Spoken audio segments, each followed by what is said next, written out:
Hello and welcome back to This or That with Kobe and Cap. Now fully sponsored by U.GG every single slide, and you can go to u.gg/TOT if you want to check out some stats to up your game. We've been away for a week, but now we are back. Detroit's dust has settled, and we're moving on towards the gauntlet and the world stage. Let's kick things off with slide number 1.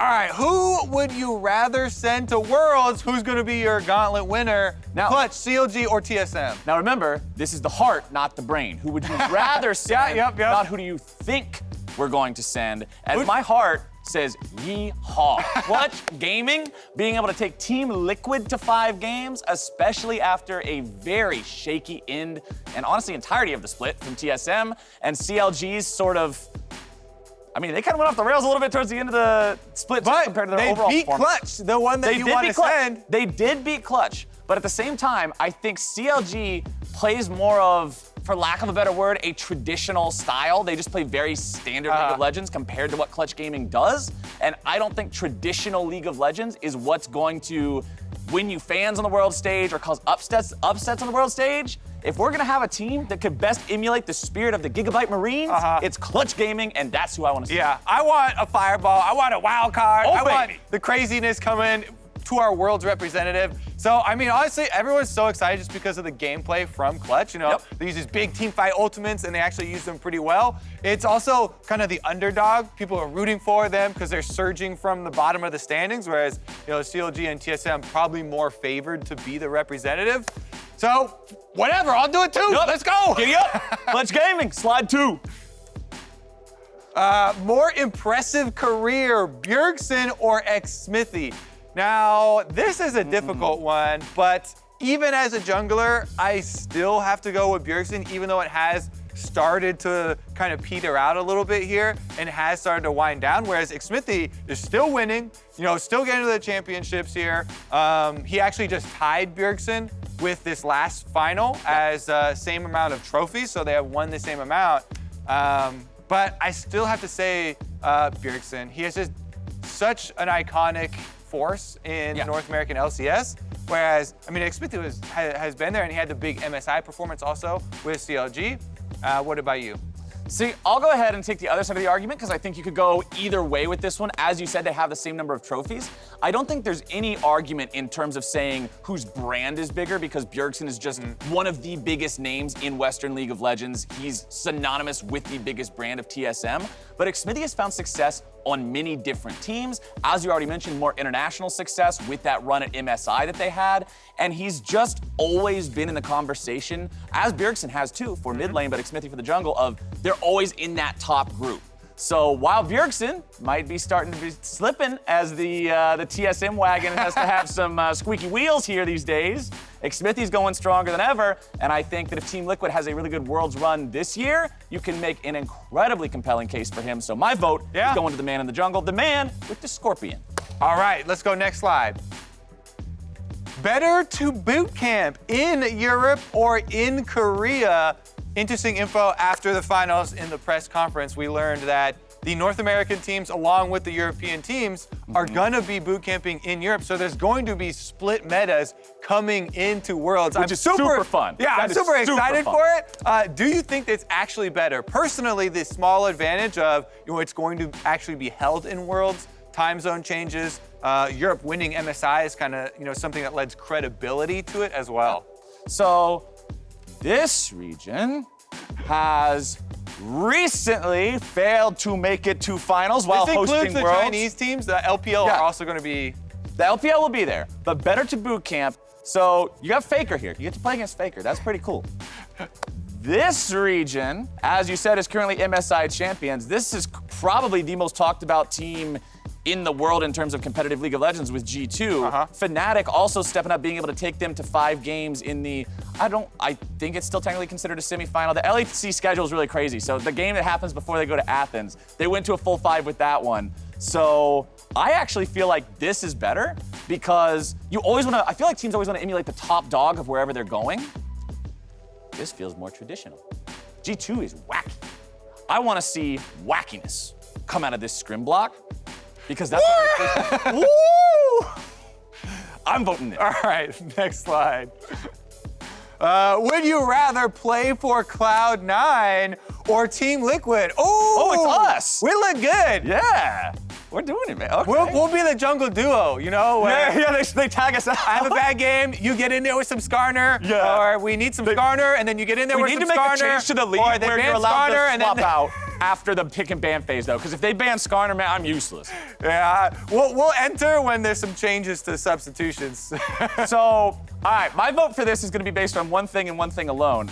And that's that I was playing normals with Reaper a couple weeks ago. And I was like, all right, coach, when are we going to see Skarner on a Cloud9 stage? He was like, I'm going to go with a nope. I guess we're going to Team Liquid then. I'm going to Team Liquid Because he can't play anything else. Yeah, I got one choice. So I'm going over there. What about you, buddy? Ooh, actually, that means if we went to Cloud9, I would play 100% of the time because you don't get the I'd be on the bench. Ooh, so I get to be starting jungler. I certainly go to Cloud9. All right, we're different on this one. All right, go next. All right, next one. More likely, FlyQuest beat Clutch or CLG beat TSM? Well, CLG already beat TSM in the most recent matchup that they had in the regular season. And I really think that Clutch has gotten a lot better, and while we haven't seen anything in a long time from either TSM or FlyQuest, my gut reaction is to say that this is more likely with the CLG victory. That is that. Yeah. That is that. They did it. But I will say this. I think that the world's representative is going to come down to who wins out of CLG and Clutch. I think that I think the match between FlyQuest should be pretty one-sided. I think that FlyQuest had a really rough summer split compared to their performance in spring, so I don't think they're gonna be on the same level as the other teams. I also think TSM is too boomed. So whichever one of those two teams emerges from the dust of that battle, I think will take down TSM, so that is likely. This, I would be incredibly surprised to see Clutch fall to FlyQuest. I think FlyQuest would have to have some real craziness up their sleeve in the time since we've seen them. So my vote's with that, 200%. Yeah, I mean, there's a lot of speculation on both sides because we aren't able to have insight into what they've been doing. Yeah. The one thing we do know is that they're staying with Spica for TSM. They've been practicing with a solid roster. So maybe the chances are there, but I agree. All right, next slide. Better North American mid laner.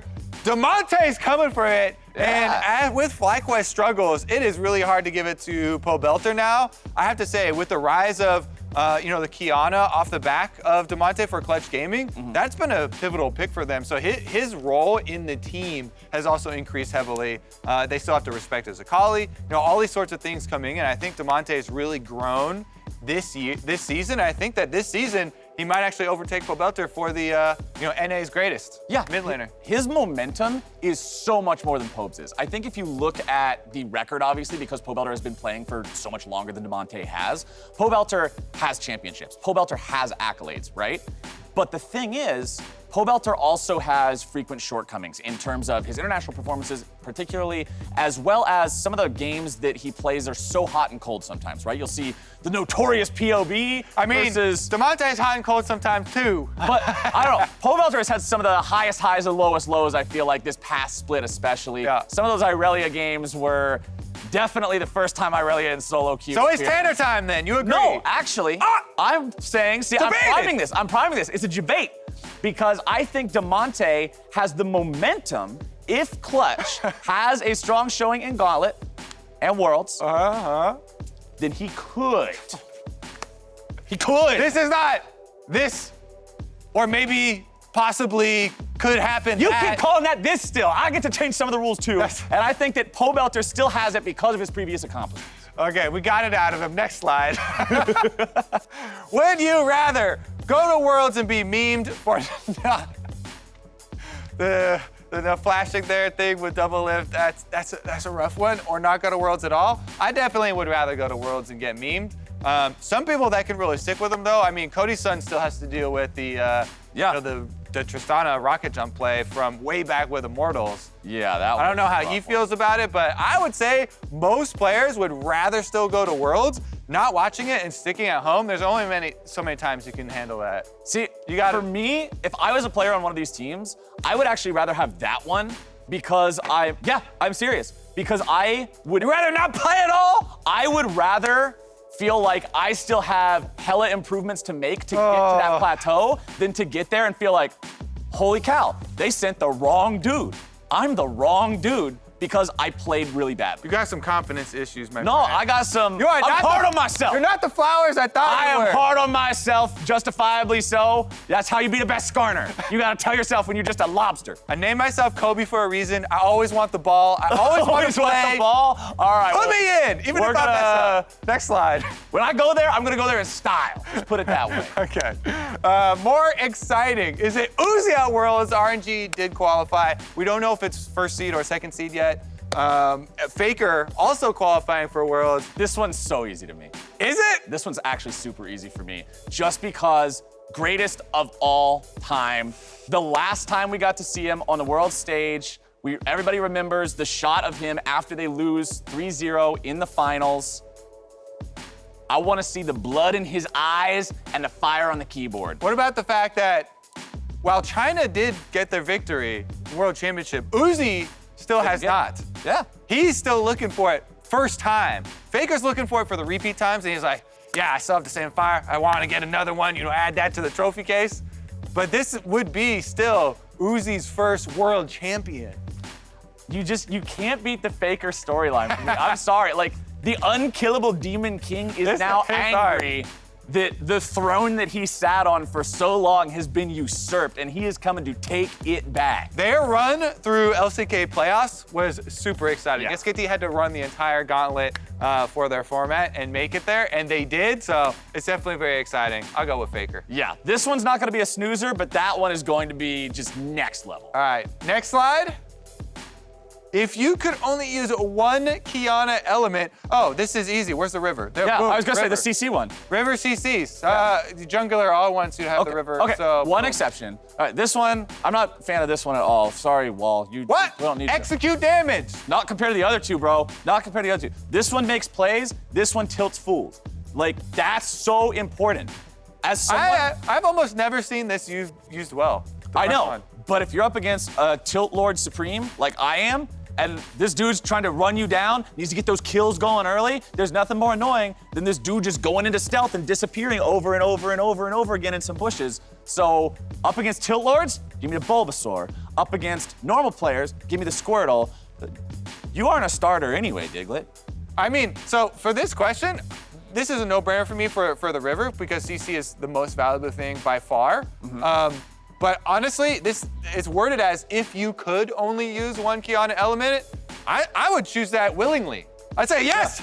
Forget all the other elements. Just I pull the really river don't from care. the walls and the grass and everything. Yeah, give me river every time. I'll do it. Like Yeah, that's there River's OP. over and over. River's OP. All right. We gotta agree on that I one. think that was the last slide. We done?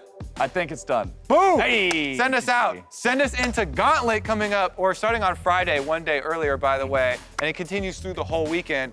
All 3 matchups right in a row. Do not forget, it's going to be Clutch Gaming up against FlyQuest first. Winner of that goes against CLG, and winner of that goes up against Final Boss TSM to decide who is going to join Team Liquid and Cloud9 on the world stage. Don't you miss it. All right, see you there.